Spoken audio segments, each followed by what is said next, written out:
So இன்னைக்கு வந்து பார்த்தோம் அப்படின்னா இன்னைக்கு எல்லாரும் எதுக்கு அசம்பிள் ஆயிருக்கீங்கன்னா குரூப் டூ எனக்கு ரிசல்ட் வந்துச்சு. ஸோ அதை பேஸ் பண்ணி நம்ம மெயின்ஸ் ஓரியன்டேஷன் ப்ரோக்ராம் வந்து ஸ்டார்ட் பண்றோம். ஸோ இது வந்து பாத்தீங்கன்னா குரூப் டூக்கு மட்டும்தானா அப்படின்னு கிடையாது. மொத்தம் ஓவரால் நீங்க மெயின்ஸ் எழுத எல்லாருக்குமே இன்னைக்கான கிளாஸ் வந்து கண்டிப்பா யூஸ்ஃபுல்லா இருக்கும். அதுவும் இல்லாம இன்னைக்கு இனாகிரேட் பண்றதுக்காக ஃபர்ஸ்ட் நம்ம இன்வைட் பண்ணிருக்கவங்க வந்து பாத்தீங்கன்னா பிரபாவதி. ஸோ என்னோட ஃபேவரட்டான ஸ்டூடெண்ட் இவங்க. ஸோ ஏன் அப்படின்னா அவங்க அவங்களுடைய எக்ஸ்பீரியன்ஸை ஷேர் பண்ணுவாங்க. ஸோ அவங்களுடைய பேக்ரவுண்ட்ல இருந்து ஆனா இன்னைக்கு வந்து பாத்தீங்கன்னா எந்த ஒரு பேக்ரவுண்டுமே பெருசா இல்லாம, அதாவது ஒரு டெல்லிக்கோ ஒரு சென்னைக்கோ அந்த மாதிரி எல்லாம் போய் படிச்சுதான் வந்து சர்வீஸ் வாங்கணும் அப்படிங்கிற ஒரு மித்தெல்லாம் உடைச்சு ஃபர்ஸ்ட் அட்டம்ப்ட்ல வந்து பாத்தீங்கன்னா ஸ்டேட் ரேங்கோட சீனியர் கோஆபரேட்டிவ் இன்ஸ்பெக்டர் வந்து சூஸ் பண்ணியிருந்தாங்க. அவங்களுக்கு இன்டர்வியூ போஸ்ட்டும் வந்துச்சு. ஸோ ஆனா அதெல்லாம் அவங்க சூஸ் பண்ணாம சீனியர் கோஆபரேட்டிவ் இன்ஸ்பெக்டர்ன்ற அதுவும் ஒரு நல்ல மிகப்பெரிய போஸ்ட் தான். அந்த போஸ்ட் வந்து சூஸ் பண்ணி இன்னைக்கு வந்து அதுல சர்வீஸ்ல இருக்காங்க. ஸோ அவங்களோட எக்ஸ்பீரியன்ஸ் வந்து ஷேர் பண்ணுவாங்க. நீங்க இதெல்லாம் லேர்ன் பண்ணுங்க. நெக்ஸ்ட் வந்து பாத்தீங்கன்னா போலீஸ் டிபார்ட்மெண்ட்ல இருந்து இன்னொருத்தர் இந்த வருஷம் எங்கிட்ட கிளியர் பண்ண ஸ்டூடெண்ட் வராங்க. ஸோ ஒவ்வொருத்தங்க கிட்ட இருந்தும் அவங்களுடைய இன்புட்டை நீங்க வந்து வாங்கிக்கோங்க. ஸோ அவங்களுடைய இன்புட்டை வாங்கிட்டு உங்களுக்கு ஏதாவது டவுட்ஸ் இருக்கு அப்படின்னா நம்ம வந்து லாஸ்ட்ல டிஸ்கஸ் பண்ணிக்கலாம். மெயின்ஸ் ஆன்சர் ரைட்டிங்லோ என்ன நம்ம என்ன பண்ண போறோம் அப்படிங்கிறத நம்ம ஃபேக்கல்ட்டி கிருத்திகாவும் எக்ஸ்பிளைன் பண்ணுவாங்க நெக்ஸ்ட். ஸோ ஃபர்ஸ்ட் வந்து நான் பிரபாவதி இன்வைட் பண்றேன். ரொம்ப தேங்க்ஸ் பிரபாவதி. ஏன்னா இது வந்து சடனா இன்னைக்கு நான் அவங்களை கூப்பிட்டுருந்தேன். So Prabhavati welcome. நீங்க உங்க எக்ஸ்பீரியன்ஸை ஷேர் பண்ணுங்க sir. Thanks. Thank you sir. Good evening everyone. நான் பிரபாவதி, திருவண்ணாமலை டிஸ்ட்ரிக்ட்ல நான் இருக்கேன். நான் வந்து மெயின்ஸ் வந்து மெயின்ஸ் இல்லை, ஃபர்ஸ்ட் டிஎன்பிஎஸ்சிக்கு ஜென்ரலா ப்ரிப்பேர் பண்ண ஆரம்பிச்சேன். அப்படி பார்த்தோன்னா கொரோனா டைம்ல ஃபர்ஸ்ட் வந்து நமக்கு குரூப் 2 தான் விட்டாங்க, இந்த எக்ஸாம் தான் விட்டாங்க. அதுவும் வந்து நான் செல்ஃப் ஸ்டடியா வீட்லயே இருந்து படிக்க ஆரம்பிச்சதுதான். செல்ஃப் ஸ்டடியா நான் மட்டும் இல்லை, கொஞ்சம் யூடியூப் சேனல் அந்த மாதிரி பார்த்து தான் படிக்க ஆரம்பிச்சேன். அப்படி ஆரம்பிச்சு கொஞ்சம் கொஞ்சமா கன்சிஸ்டன்சியா கண்டினியூஸா படிக்க ஆரம்பிச்சதுனாலதான் இந்த சக்சஸ் என்னால கொண்டு வர முடிஞ்சது. அந்த மாதிரிதான் ப்ரிலிம்ஸ் கிளியர் பண்ணேன்.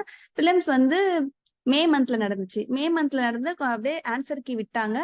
அது விட்டவொடனே ஒரு கான்பிடன்ட் வந்துச்சு, ஓகே கிளியர் பண்ணிடலாம் அப்படின்ட்டு. அதுக்கப்புறம் என்ன பண்ணா, சாரை தான் வந்து கான்டாக்ட் பண்ணேன். இந்த மாதிரி மெயின்ஸ்க்கு வந்து கோச் பண்ணுங்க அப்படின்ட்டு கான்டாக்ட் பண்ணேன். அவரு வந்து என்ன பண்ணாருன்னா ஒரு குரூப் கிரியேட் பண்ணாரு. எல்லாருக்கும் வந்து ஃப்ரீயா வந்து எஜுகேஷன் கொடுத்தாரு. அவர் என்ன பண்ணாரு, ஃபர்ஸ்ட் வந்து எங்களை மெயின்ஸ் ஆன்சர் ரைட்டிங் தான் ப்ராக்டிஸ் பண்ண சொன்னாரு. கண்டென்ட் அது எதுவுமே பார்க்கல.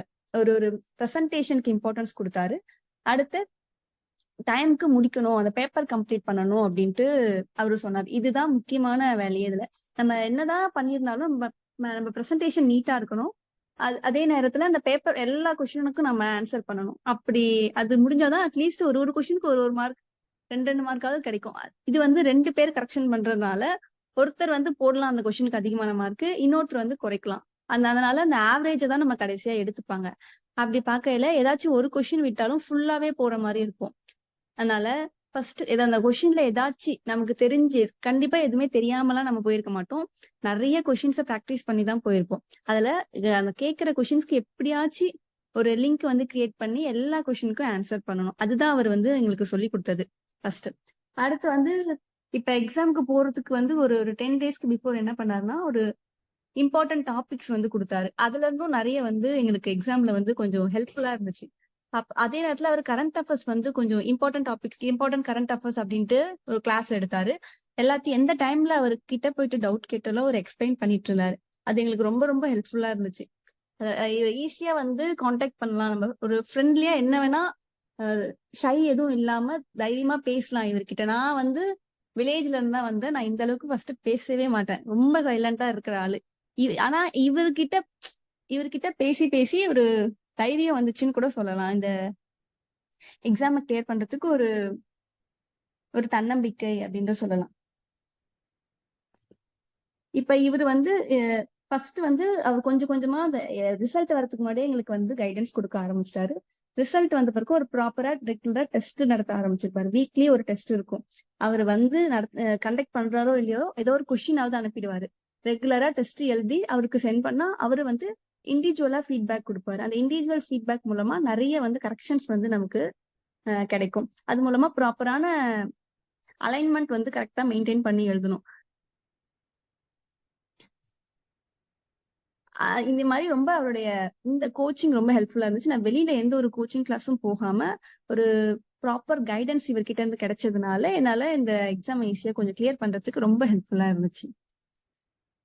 Okay sir, thank you sir. கொஞ்சம் பாப்பா